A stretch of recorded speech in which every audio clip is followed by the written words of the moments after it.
Tornem a la informació de Catalunya perquè a Barcelona, a la parròquia de Santa Anna, han obert un hospital per persones sense llar. No se'ls demana res i no cal ni que s'identifiquin pel seu nom de veritat. Les ulleres i l'oftalmologia figuren entre els serveis que són més demanats. Avui és el tercer dia que la parròquia de Santa Anna obre un ambulatori improvisat amb 170 treballadors voluntaris de l'Hospital del Sagrat Cor de Barcelona. Ofereixen els mateixos serveis que l'hospital a les persones sense llar.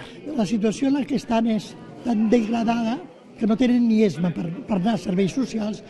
I aquí doncs, és un últim recurs que no es demana res, fins i tot el metge podien anar, que al començament tenien por, poden anar amb un nom fictici, un pseudònim. El percentatge de dones que acollim sol ser un 10% i per tant el resultat que tenim aquí també és un nombre de dones molt menor.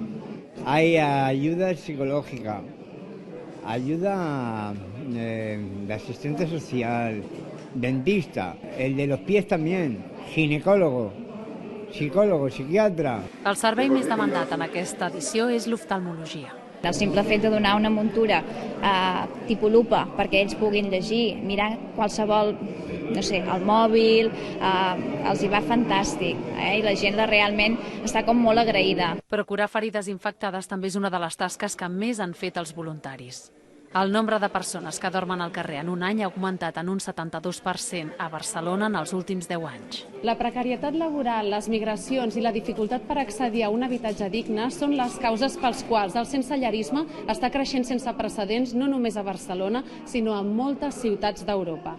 Georgina Pujol, TV3, Barcelona.